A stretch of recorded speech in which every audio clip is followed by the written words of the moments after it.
Ah non mais attendez, alors ça oui, ah oui, oui, oui. Il faut faire une photo aussi avec ça, oui, avec ça. Très très bien. Ah non, il est fier comme un... Très bien. Oui, oui, vas-y. Oui, allez. Donc Jean-Paul Gaultier, Joaquin Jiménez, merci pour votre participation pour ce premier live exclusif au sein de la Monnaie de Paris. Je suis pas dans le champ. Nous célébrons ce soir le lancement de la seconde vague des 12 pièces 10 € argent à la France par Jean-Paul Gaultier. Alors pour autant en savoir plus sur votre rencontre lors de la naissance de ce projet. Ça a été assez simple. Monsieur Gaultier, c'était la personne qu'il fallait pour cette série, la série des euros à valeur faciale. Et donc c'est la deuxième vague d'une série de 24 pièces. La première, c'était assez extraordinaire, la deuxième l'est tout autant. Et avec Monsieur Gaultier, ça a été un plaisir constant. Il faut savoir que dès que vous proposez quelque chose, M. Gaultier rebondit au niveau des idées et tout. Ça a été un foisonnement total et une grande rencontre. Et moi, que dire, sinon que ça a été un coup de foudre. C'est-à-dire que vraiment, quand j'ai vu ce que... D'abord, j'ai été séduit en voyant des anciennes que vous aviez réalisées. Donc, j'ai vu, je me suis dit, ah, c'est formidable. Et j'ai vu tout de suite, je me suis dit, d'abord, je m'étais dit à quoi faire et tout. Alors, je pensais aux monuments, etc., les revoir et tout. Je pensais à plein de choses, mais comment est-ce qu'on pouvait rendre tout ça? Et j'ai vu déjà par le travail que vous aviez effectué auparavant, et encore que quelque chose, pas énormément de choses, mais tout de suite que tout pouvait être traduit, en fin de compte, par votre talent et par vos mains, par votre art, en fin de compte, que vous arriviez à tout retranscrire. Voilà, c'était comme une parfaite traduction. Et quand donc j'ai fait les croquis, même sincèrement, j'ai pas pensé, enfin, les idées, montrer les idées, j'ai pas pensé une seconde à des choses qui seraient impossibles à réaliser, parce que je savais, je ressentais que tout était possible. Et ce fut le cas. C'est-à-dire que non seulement c'était beaucoup plus beau, quand je dis mes croquis, non, moi c'était les idées comme ça, mais après il fallait les retranscrire et c'était merveilleusement retranscrit, beaucoup mieux que je ne l'aurais pu le faire moi-même parce que je ne dessine pas aussi bien que lui. Et en plus le sens de la matière, c'est ça, c'est-à-dire que le relief et tout. Et là j'en découvre d'autres. Je viens de voir évidemment les nouvelles terminées, mais je viens de voir aussi d'anciennes qui ont été faites auparavant et je suis toujours encore plus admiratif. Je dois dire qu'il a un talent extraordinaire. Donc c'est une histoire d'amour. Joaquin Jiménez, vous frappez le métal. Jean-Paul Gaultier, vous frappez les esprits par votre couture. Est-ce que cette collaboration fout douloureuse? Ça n'a pas l'air. Pas du tout. C'est pas du tout douloureux, au contraire.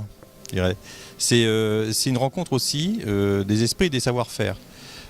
Pour faire un vêtement, pour le créer tel qu'il l'imagine, il y a beaucoup de savoir-faire, et nos savoir-faire aussi sont méconnus, mais ils sont à cette hauteur, à cette exigence. Donc c'était aussi une rencontre des savoir-faire, et on se comprenait presque à mi-mot. Finalement, Monsieur Gaultier rebondit sur des idées, et sa pensée est finalement très claire. Pour un artiste, c'est très clair. Pour moi, ça a été que de la joie et de la bonne humeur. C'est-à-dire que ça a été un amusement, même un plaisir, comme vraiment quand on est à l'école et qu'on s'amuse ensemble, mais tout en étant très professionnel. C'est ça qui est formidable. C'est pour aboutir à quelque chose de très, en fin de compte, concret, mais à la fois concret et poétique et imaginatif. Donc, du coup, l'imagination était à son maximum et elle est parfaitement concrétisée. Donc, voilà, un bonheur. Voilà, et aucune contrainte. Oui, liberté absolue. Je vais vous donner un pochon de 12 pièces et vous allez devoir chacun en choisir une seule qui serait votre préférée. D'accord. Alors, est-ce que je dois mettre mes lunettes, moi, peut-être? Ah oui. Je tombe par hasard sur l'Alsace. Comme toutes sont les enfants de Monsieur Gaultier, je vais prendre l'Alsace. Parce que je les aime tout autant, finalement. Alors, on ne choisit pas, on ne les regarde pas tous. J'en prends une seule seulement. Au choix. Allez. Alors. Ah bah voilà. Ah bah oui. Bah celle-ci, elle est assez magnifique. Je ne sais plus d'ailleurs de quel pays c'est. C'est dans les exotiques. C'est les Réunions. Voilà, les dômes. Ouais. Exactement, avec la Martinique et tout. Et une robe absolument magnifique, une robe plume. C'était une robe en plume qui fait penser au palmier. Exactement. Et justement, l'illustration avec une espèce de soleil palmier derrière et tout. je l'aime beaucoup. Je suis ravi de tomber sur celle-ci. Mais il n'y a pas de raison, je les veux toutes. Pas une seule, c'est toutes. On a une petite question de nos internautes. Jean-Paul Gaultier, pourrait-on imaginer une robe, Jean-Paul Gaultier, faite en pièces de monnaie? Mais justement, figurez-vous que c'est exactement ce que j'étais en train de dire en disant maintenant il ne reste plus qu'à faire une robe. Voilà, parce que en plus j'ai vu là, le système de trouage et tout qui est pas mal du tout. Et je pense qu'on peut faire des choses. Même j'y avais pensé cet été. C'est-à-dire que je m'étais dit à un moment peut-être que je peux mettre des pièces entre deux couches de tulle transparent et les piquer et tout et faire quelque chose comme une espèce de robe articulée en quelque sorte par les pièces de monnaie. Ça pourrait être beau. Donc voilà, la réponse est absolument oui. Mais mince, le passez pas trop tôt parce qu'après on va me copier. Hein. Enfin bon, qu'ils achètent dans ces cas-là. Vendez-leur 3 fois plus cher.